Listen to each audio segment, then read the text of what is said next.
I begin this new year in repentance to the Church of Emacs for the blasphemy of my previous video about switching to Neovim. I say this very tongue-in-cheek. Emacs is not a church. Emacs is an operating system. But in this video, I'm just going to talk about why I was wrong. I've switched back to using Emacs full-time for all of my editing, all of my computing actually, and I'll talk about the rationality and actually why the comments in that Neovim video brought me back to the light side. No, I'm just kidding. Honestly, guys, it's 2025. We can use both text editors. It doesn't matter. But let's get into it. This is my home screen in Doom Emacs. I have not had time to configure a vanilla Emacs configuration, just dad life and all that.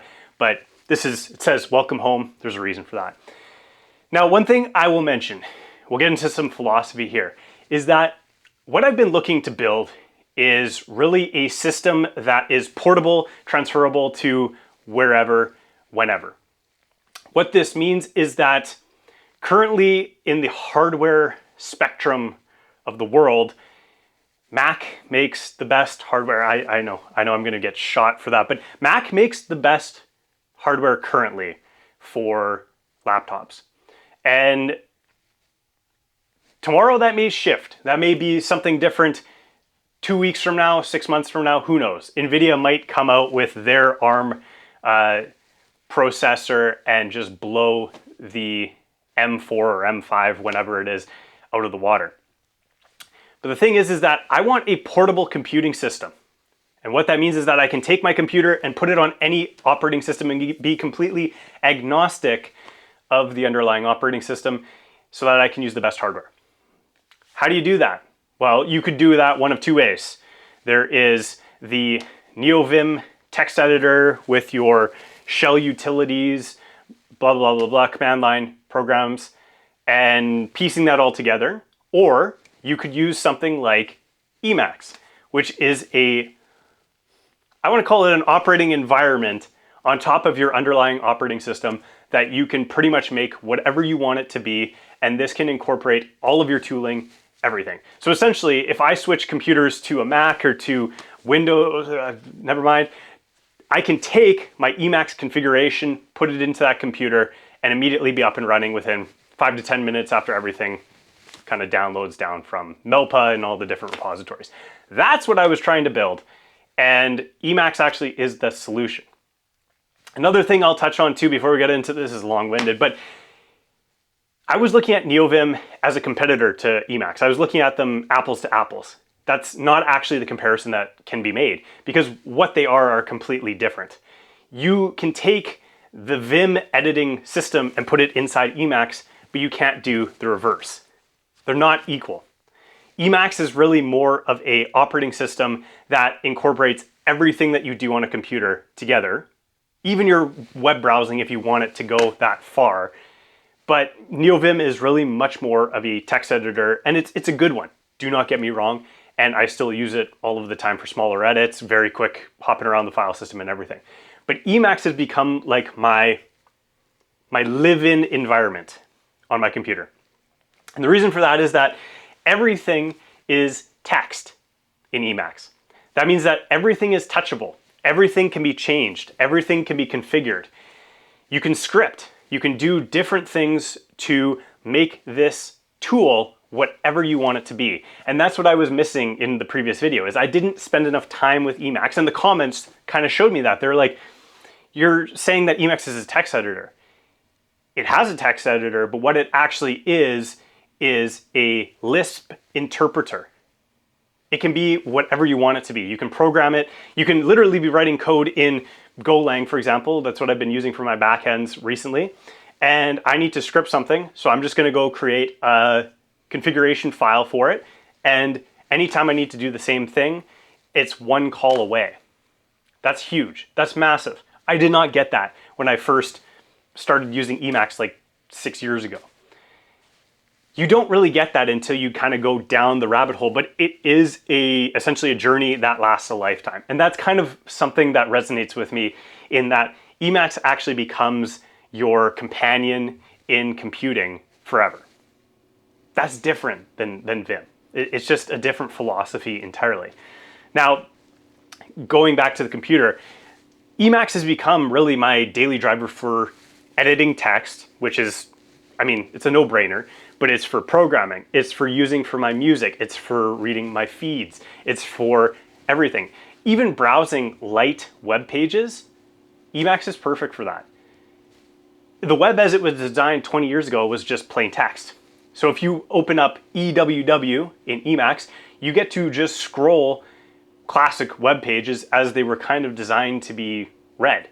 And that's cool, because that now is a distraction-free environment from all the JavaScript and all the nonsense, and you just get what the author was trying to say. That's huge. I know I keep saying that's huge, but it really is like a paradigm shift in how you use a computer. So much so that I really use essentially Emacs, a web browser, and a video editor. And that is 85 to 90% of my computing now. It's crazy. Anyway, I wrote an article about this. I always forget to mention this, but I wrote an article about this on my website if you want to go read this in the written form, because I know some of you are crazy like me. Go to my blog, joshblaze.com/post/returning to Emacs. I'll just put the link in the show notes. But essentially, I'm just going to go through this and talk about what my reasoning is to returning to the church of Emacs. Now, one of the problems about Neovim is that it really, how I have my setup, my Zen Unix setup as I was trying to design, and that's kind of why Neovim was part of my setup, is that I was trying to design this Zen Unix workstation that could just encompass everything that I did on a computer, and that was packaged together. I was essentially I was trying to create Emacs, right? It only works on Unix environments, right? So it will work on a Mac system because they have Homebrew and all the packaging generally for the command line utilities that I use. But using it in Windows, you'd have to use the subsystem for Linux, right? So that's immediately not a tremendously portable system. It's portable enough, but if you wanted to go to any computing environment, it's not as portable as Emacs, whereas Emacs is just essentially universal, used anywhere. So that's reason number one in a long-winded, short-winded way of saying my long-winded spiel before. Number two that I was running into was keymap conflicts all of the time. So when you're using a text editor plus your CLIs plus scripting on top of a window manager, you have a bunch of hotkeys that you have to remember.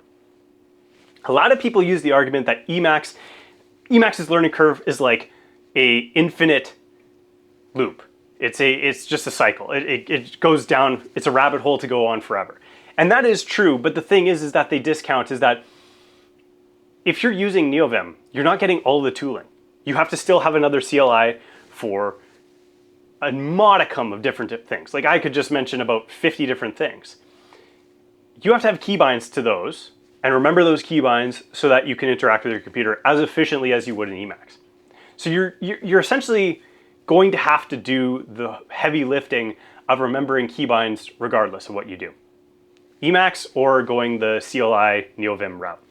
That's a big comparison that people make and they forget about it, truthfully, because you're going to have to create keybinds that don't conflict with all of your other systems that you have in place on your computer, right? It's the Unix philosophy of like you have this text editor that does text editing very well, but you also have this Git interface, then you also have this, and you piecemeal everything together, but then you have to have a way to interact with those things. And you have to have a way that doesn't conflict. Emacs does that, okay? So that is one of the differences that I didn't really wrap my head around until recently, and thank you for the comments in that Neovim video because it set me straight. No, I'm kidding. Anyway, so integration and keybinds in Emacs really is what you're looking for, right? That's philosophically what you're looking for. Number 4 is simplicity is actually found in Emacs, and I'm going to read this aloud. The amount of effort to find the best terminal, password manager, launcher, front end for X, Y, or Z actually takes far more cognitive overhead than just simply using Emacs, okay? That is what I'm trying to convey here. The argument that Emacs is a hefty learning curve it's understood, but your learning curve is then combined learning Neovim, Tmux, LazyGit, Newsboat, NCMP, CPP, that's the worst name for a program member, Rofi, Neomut, CLF file managers, etc., etc. It's just as much or more complicated than Emacs, okay? That's the difference. And you don't get that until you realize that Emacs packaged that all together, whereas you were just piecemealing it before. Okay, one of the comments in that previous video was this, if I can even open this and see it. I once thought Unix and therefore Linux and the Unix philosophy were great, but then I learned Emacs primarily for the productivity and discovered the Lisp machine at its heart. Now I wish Linux were more like Emacs and less like Unix. Quitting Emacs only for another Lisp machine, preferably written in Common Lisp. And there's a couple of those that are floating around.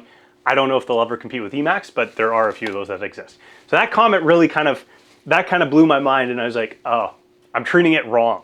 It showed me the fullest potential of Emacs, and now I'm starting to see that that's essentially the limitation of your computer. There's a book called Mastering Emacs. I'm going to click to the link here, and it is amazing. Reading this book shows you the philosophy and the understanding of what Emacs is. I highly recommend it to anybody that's kind of questioning it. I read that book and it blew my mind. It showed me what Emacs can actually be. I think the sum of this is in this line right here. Vim is a text editor, Emacs is a total environment. That's the difference.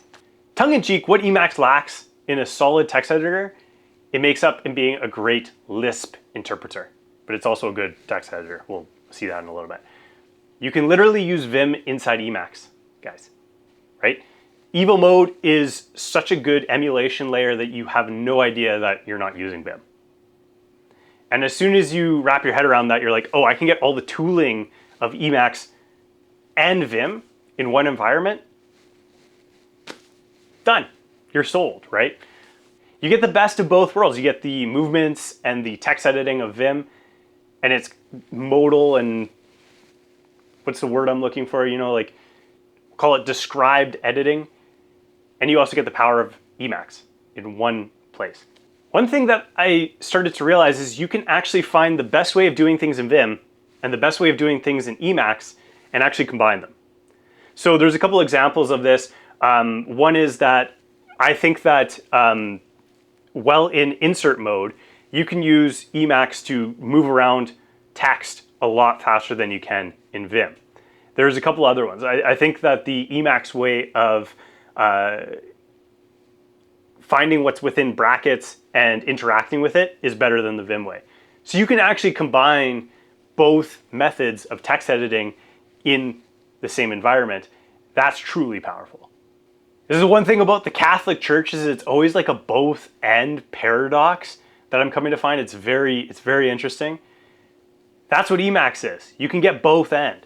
And one of the arguments about Emacs too is notoriously hard to configure. Well, there's Doom Emacs, and Henrik has done all of the work in configuring an Emacs environment that is simple in its simplest way, but it's manageable. It's approachable.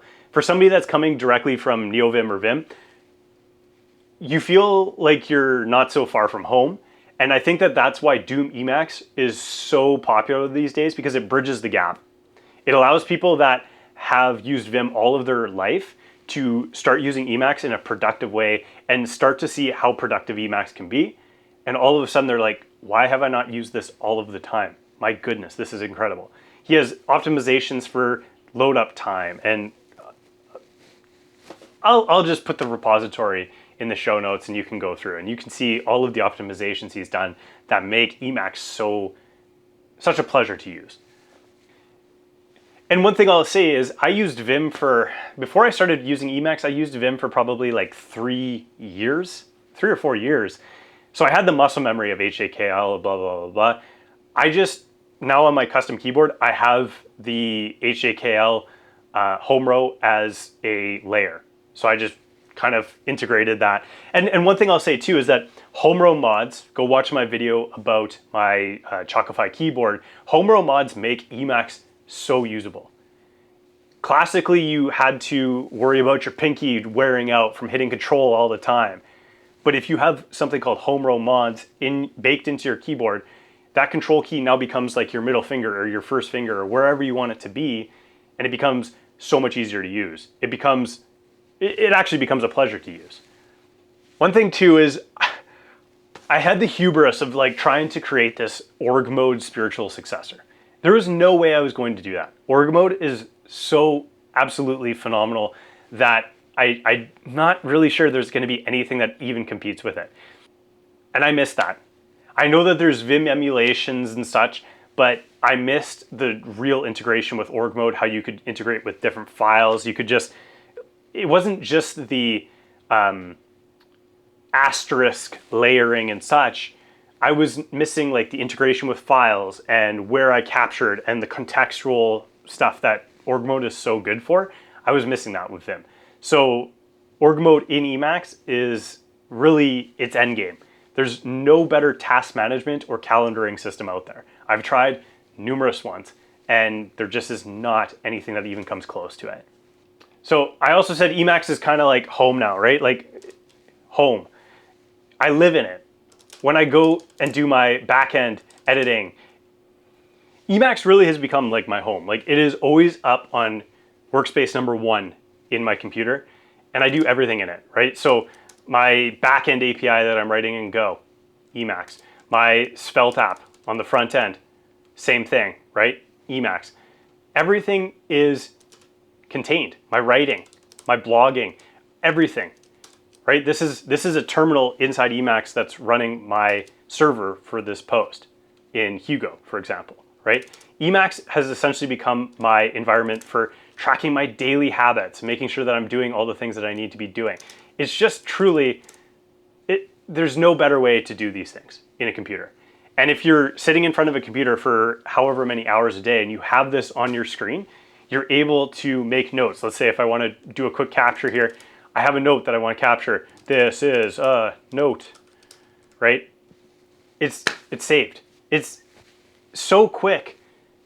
There's no contextual switch too. So if you're using, let's say like a habit tracker and a note-taking system or something, you have to context switch all the time. Whereas if you're in Emacs, you just pull up that buffer, that capture buffer to do something, to create a calendar event, whatever. It's all in one place. And contextually, there's no switch anymore. So you don't have to change your modes of thinking or anything like that. It's just in one place. That's the power. That's the power. My channel is becoming more and more about pursuing first principles in all things. And Emacs really is, being 40 plus years old, it's a first principle. There's a reason why it still exists and why it's so popular in a certain community, is that it actually gets to the heart of computing, right?